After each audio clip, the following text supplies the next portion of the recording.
So, the MonsterVerse.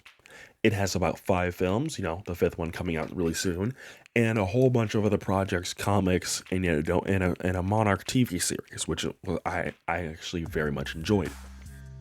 But as far as information about the Titans themselves, there isn't really a whole lot to go off of.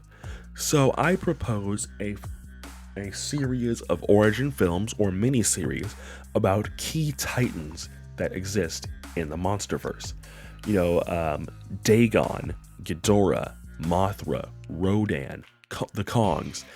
And when I say the Kongs, I mean his species, because it is very clear in these films that the Kong is a lot younger.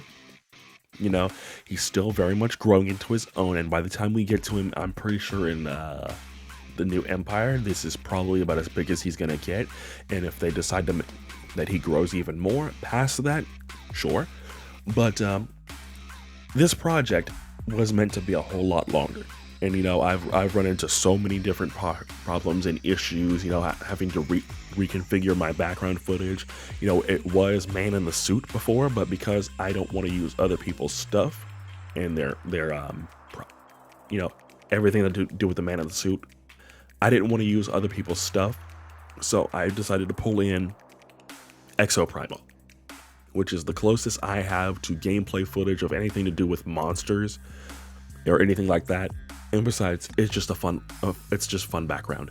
But let's just go through real fast and go through each of the films I have it in mind. So as far as the timeline order is concerned, we have the Ghidorah film first, a film about Dagon, a Mothra and Rodan film that is taking place at the exact same time, our first physical introduction to Godzilla, and he faces off with Ghidorah, and a movie about the Kong species, because as we know, Kong is still growing into the great ape that we know.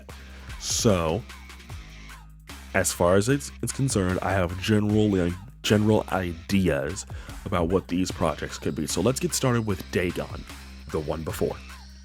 So this movie follows Dagon, a member of Godzilla's species that was, I'm gonna say, the king before Godzilla himself.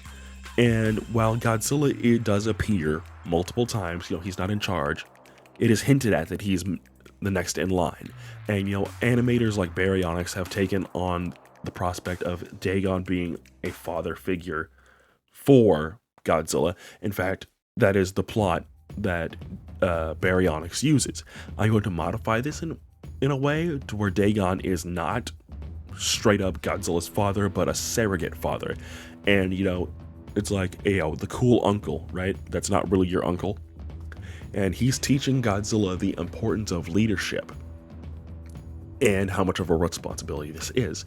And over the course, you do see that Dagon is a more gentle and kind-hearted individual, but if it comes down to it, he will fight if he absolutely has to. And of course, the movie ends with Dagon's death via Muto Prime, and the egg spores being implanted in his stomach. And Godzilla does ultimately take his place. Okay, so elsewhere in the world, we have Mothra the Immortal Queen, and this is the formation of how she became immortal, right? What mystical mumbo jumbo took place for Mothra to basically gain immortality, as it were. And she does also have battle with Batra, which is a creature that a lot of people wanted to use. And I did see this very cool artwork of Batra by Darian's MonsterVerse. I don't know the specific artist that made it, but shout out to them.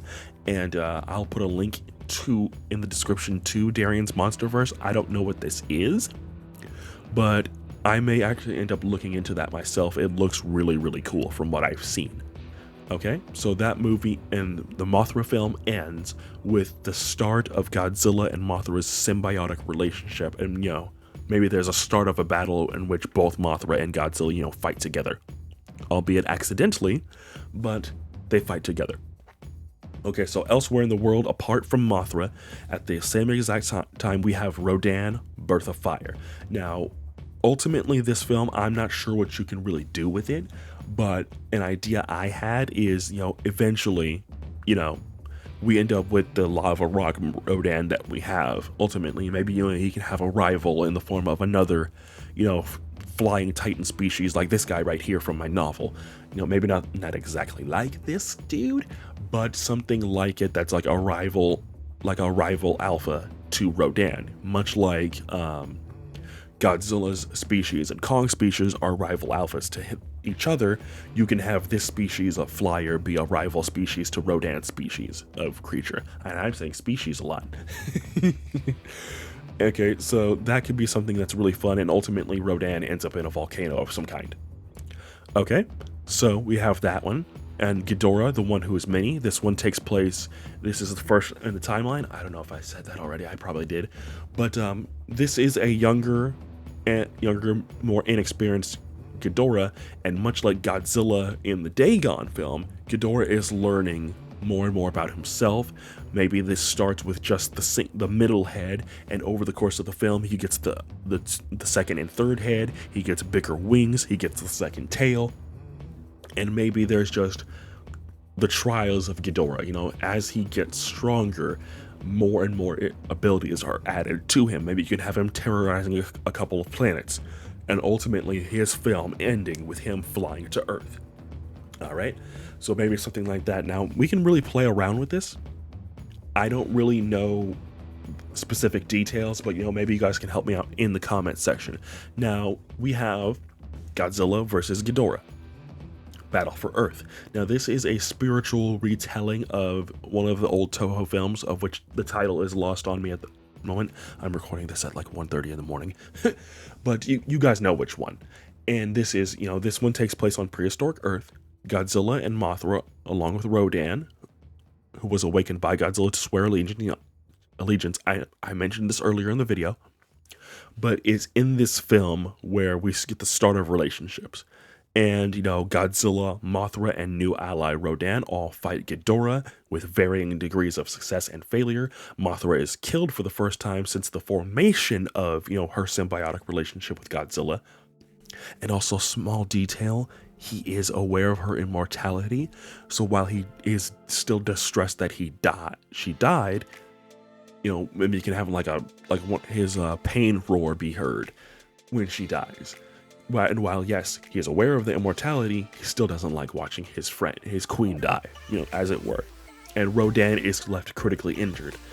And, you can have a final confrontation in Antarctica, where Shimo makes her first appearance, and ultimately she is the one who freezes Ghidorah in his icy tomb in Antarctica, because there is the theory that it was Shimo that froze Ghidorah, right? So, there is that. Rodan is then placed into the volcano that he wakes up in for King of the Monsters. So Ghidorah is frozen in ice. Rodan is in his volcano. And that's where this movie ends. A new Mothra is born. Godzilla is there because Godzilla himself is guarding Mothra's egg, because while, yes, he has formed new relationships with other titans, he doesn't quite trust them just yet, and he wants to make sure Mothra is good. Now, this is a different side of Godzilla that we can see and say, yeah, he does care about other titans other than himself, and his rivalry with Mutos, or with Ghidorah, or with the Kongs, in which that doesn't really come up in any of these films, but it is strongly hinted at that he doesn't like other alpha titans. So when Kong species comes into the picture in the Kong species movie, which is up next, we can really play around with that, and you can have it be a kind of a lose-lose for Kong species, because ultimately it's gonna still be Kong being the last one left. And we do see the start of the rivalry with the skull crawlers.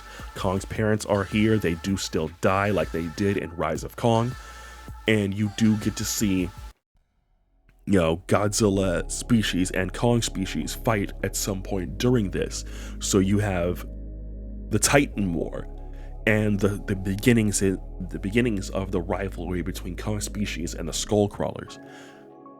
I don't really know how you could really play around with calling species, but you could see multiple different things happen with this. And I think it could be very, very cool. Now, would all of this happen? Probably not. And maybe you can have another Monarch series, like early Monarch, discovering these Titans all around the world.